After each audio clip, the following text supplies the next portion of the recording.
తీస్తా, నాలో ఉన్న క్రియేటివిటీ మొత్తం బయటికి తీస్తా, నా తడాక చూపిస్తా. స్టార్ట్ చేద్దాం. It's laughing time. మంత్రిగా విధులు నిర్వహించినటువంటి చిలకలూరుపేట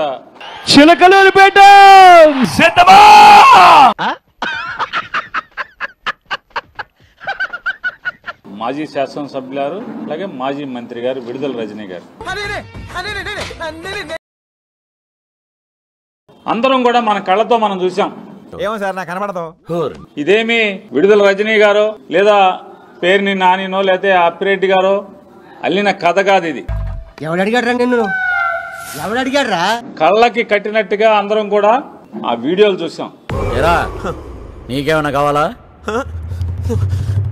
బాధ్యతలు నిర్వర్తించినటువంటి ఒక వ్యక్తిని తన కారు ఎక్కుతుంటే ఏ రకంగా కనీసం నాలాంటి మగోడు ఎవడన్నా అయితే పోన్లే, నీకు మూలశంక ఉన్నట్టున్నది.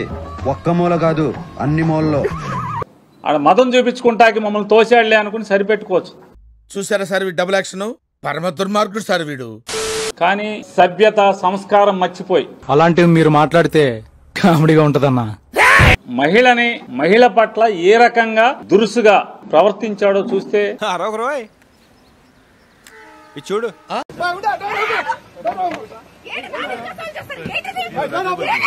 విన్నావా ఎంత ఇనసొంపుగా ఉందో ఆ స్టోను అంట.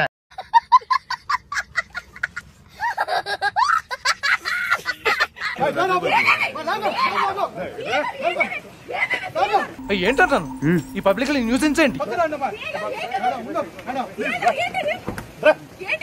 ఏంటిది బలవంతం చేస్తావేంటి?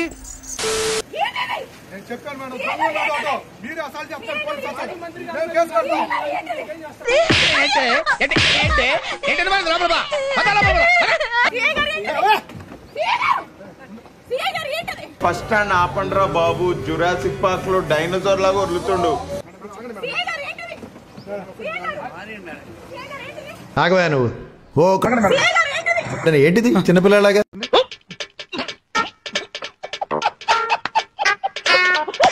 అతను కాకి బట్టలు వేసుకున్నటువంటి అధికార అహంకారం బట్టలు తొడుక్కొచ్చిందా లేదా రాక్షసత్వం బట్టలు తొడుక్కొచ్చిందా అనేది వాళ్ళ మనం ఆలోచించుకోవాల్సినటువంటి అవసరం మనకు కనపడుతుంది.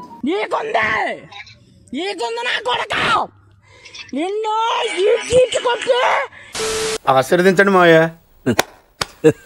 అయితే ఎఫ్ఐఆర్ చూపించాలి లేదా నోటీస్ ఇవ్వాలి. ఆ విషయం మాకు తెలుసులే. ఎటువంటి కాగితం చూపించడు, ఎటువంటి కారణం చెప్పడు. నా ఇష్టం, నేను అరెస్టు చేస్తా, ఎవడ ఆపుతాడు? ఎవరు చేసిన కర్మ వారనుభవించక ఎప్పుడైనా తప్పదన్నా. అవసరమైతే నీ మీద అసాల్ట్ కేసు పెడతా. అసలు వడ్డీ తోటి సిసలుగా ఫలితంబు అనుభవించుట తథ్యమన్నా. మీరు విన్నారు, అవసరమైతే అసాల్ట్ కేసు పెడతా అంటారు రజనీమ్మ గారి మీద. వాడు అడగకుండా మీరు ఎందుకండి సలహా ఇవ్వడం? అడగకుండా ఇచ్చేదాన్ని సలహా అంటారు, కెలుక్కుంటే వచ్చేదాన్నే వాసన అంటారు.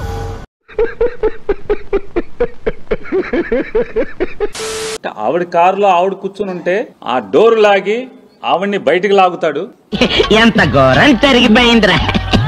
మహిళ అనేటువంటి విచక్షణ లేకుండా ఎలా పడితే అలా ప్రవర్తిస్తాడు.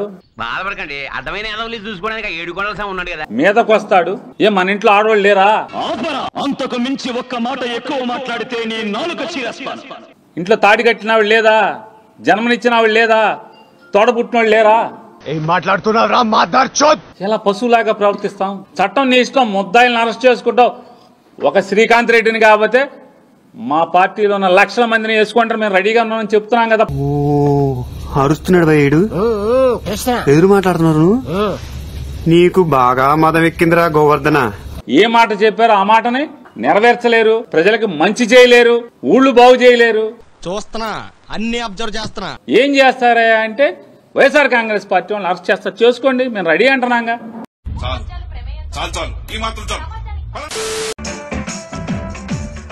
నమస్కారం నాగరాజు గారు.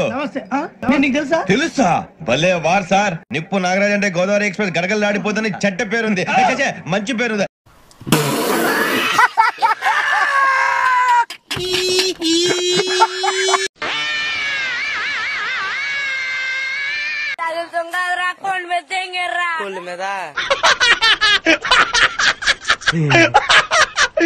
ఉంటానా అన్నా నమస్తే ఓకే బెదరు బాయ్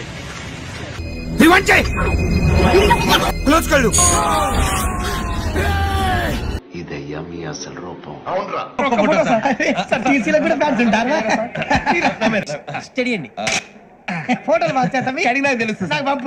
ఆహా ఆ మొక్కం చూసావా?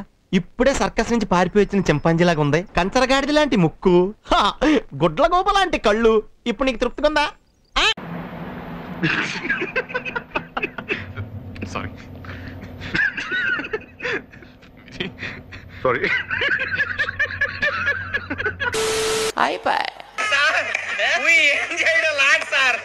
ఈ కార్యక్రమం ఇంతటితో సమాప్తం.